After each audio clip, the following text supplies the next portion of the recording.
I have 3 children, the oldest being 16M. For my birthday last week my son went out and bought me this swinging hammock chair that I had been wanting for 2 years, and it cost him quite a bit of his saved money, which I fully intend to put back into his bank account so he can continue saving. He was so excited to see me open this gift and couldn't wait to help me set it up. I told him he shouldn't have, that it was a lot of money, and his response was, "You never get anything nice. I wanted you to have it." And it was true. I usually don't get anything for my birthday or Christmases outside of Tupperware or soaps. So it might sound stupid, but I have cherished this swing ever since he got it for me. Especially where I finally have something nice that's mine. My sister-in-law comes over once a week to see all of us, and she immediately headed straight for my swing, which my son hooked up on our deck. I told her to please not sit on it, and she said, "Is there a weight limit?" So I told her yes, 250 pounds, and I even showed her the box to confirm. She was not upset about this. She just said, "That's a bummer. They need to make something capable of holding us big girls." I simply agreed with her and went about my business. At this point my husband shows up from work. When I went inside to grab us some drinks, her and my husband are talking on the porch, and not even 5 minutes later I hear a loud crash. I go out and sure enough she had sat in my swing, and the crochet netting around the hook snapped on one side, causing her to fall right on her ass. She is sitting there laughing, gets up and says, "I guess I need to learn to listen." So I lost it. As I said above, I literally never get anything nice. Never. This is the one thing that I had that was mine, and it didn't even take someone a freaking week before they ruined it for me. So I said, "I literally just told you not even 20 minutes ago that it would not hold you, and to please not sit in it." She makes some comment about, "Usually the weight limit is a lie. I thought it would hold."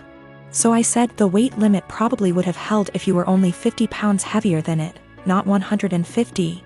She is 420-ish lbs because she is one of those girls who eat food on camera for money, and she absolutely loves her weight. But regardless, instead of apologizing or offering to compensate me for my destroyed item, she has resorted to saying I'm a shitbag for making her feel like her weight is a problem and my husband is on her side. I am a gemologist. I spend my days in the lab testing and identifying stones. From the nature of my work, I also have a large and valuable collection of jewelry, but also gem specimens that I keep in a safe I specifically bought and had installed to keep them safe. I also have a second smaller safe for keeping important documents like passports. I own my home, and my boyfriend of 2 years recently moved in as he was renting before. I gave him the code to the smaller safe so he could put valuables in it, but he also wants the code for my gem safe. Not to put anything in it, but he says because we are living together now I should trust him and give him the code. I've said no because he has no reason to open the safe, as the only thing it's used for is storing my collection. He said he has no interest in my gem collection, doesn't want to look at them, but still wants the code to access them. This is causing tension because he says I should give it to him as a show of trust, and I said no, because he literally has no reason to go in there, so he doesn't need the code. This is a 6-figure collection, so I'm not being difficult over a few little gems here. I am the only one who knows the code.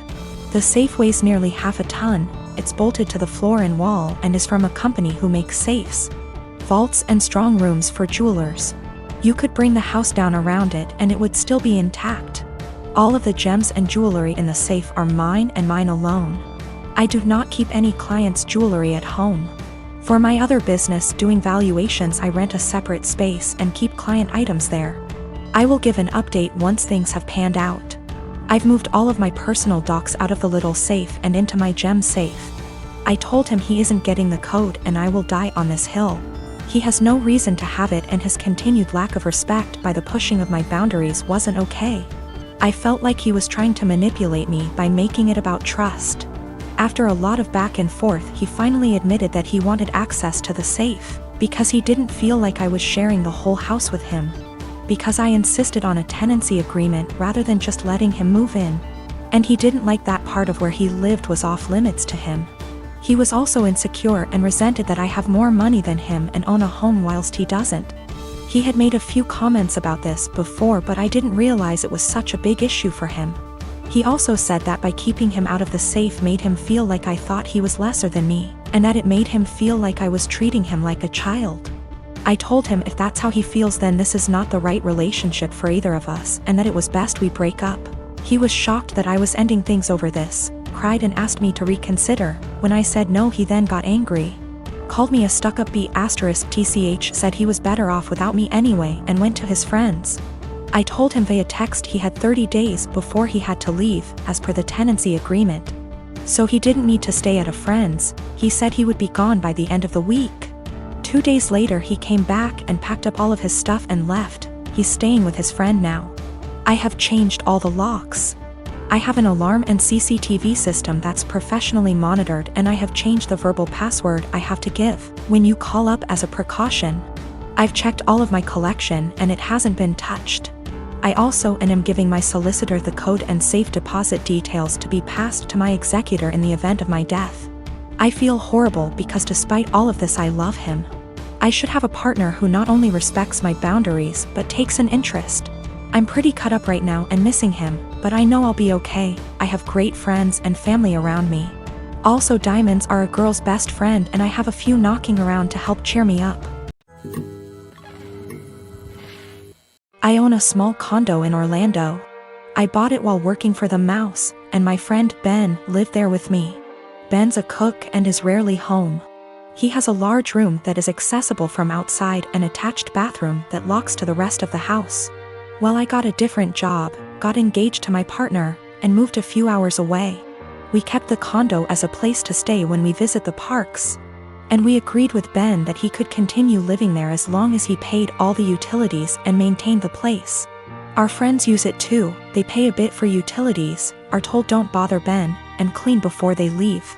Between everyone who uses it, we've gotten stuff donated so it's now a fully stocked vacation home. My immediate family and I have a bad history but we mended.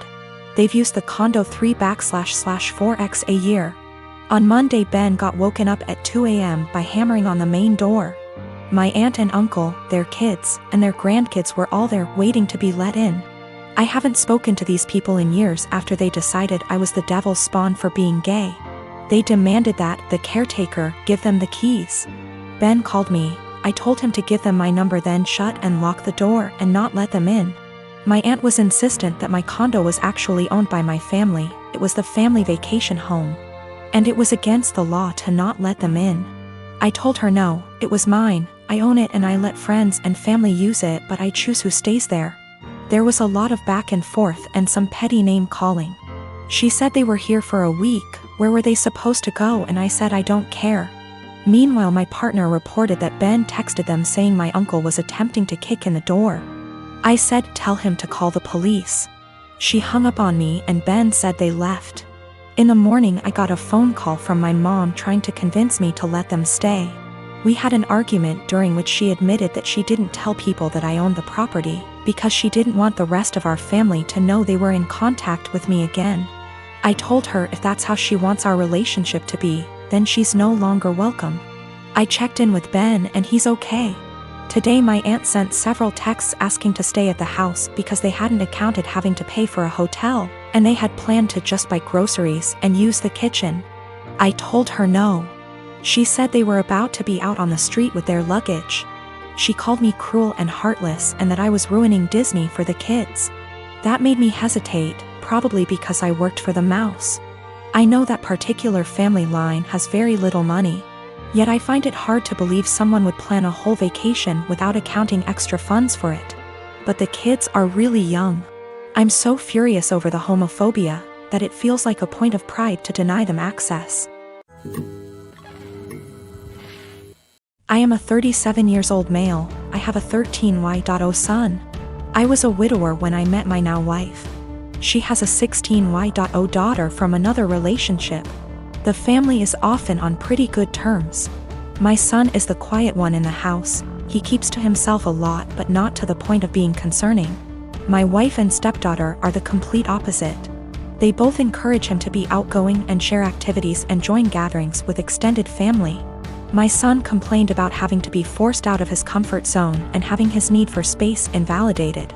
I spoke to both my wife and stepdaughter and asked them to give him space and freedom to spend his time however he wanted. They apologized and promised to let him be. As Mother's Day was approaching, I wanted to throw my wife a surprise Mother's Day celebration. It was no longer a surprise because my stepdaughter gave her the heads so she could prepare. Yesterday I got off work earlier than usual to get final arrangements done. We planned to celebrate at the restaurant and invited her family there.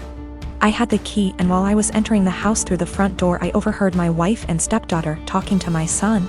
My wife was asking my son if he could convince me to let him stay home and not go with them to the restaurant to celebrate. I paused and decided to keep listening. My son said why, and she told him that his introverted and socially inept attitude will make her family uncomfortable and will ruin the mood. He promised her that he'd be well behaved and would try to interact and socialize with everyone, but she said that she wasn't buying it. He kept reassuring her, but she snapped and told him that technically she's not his mom, so she didn't get why he wanted to celebrate Mother's Day with her so badly. My stepdaughter threw some, I don't remember, backhanded comment, and then both of them were shocked to see me standing there. Both were staring without saying anything. I told my son and his stepsister to go to their rooms, then told my wife that the celebration was off, cancelled. She tried to argue, asking why repeatedly, and I told her why. She tried to explain that she didn't mean it like that and that I only heard part of the conversation but not all of it. I told her I was done arguing and the decision was already made. She yelled, asking what she was going to tell her family, and said that I was making tremendous mistake towards her. I ignored her while she kept throwing tantrum after a tantrum. Early this morning she took my stepdaughter and went to stay with her folks. Not a single call or text from her so far. Situation is full of tension. I'm upset still, but more hurt, to be honest. I mean, yes, I did say I was going to have this celebration, but I thought that what she said to my son was too harsh to ignore.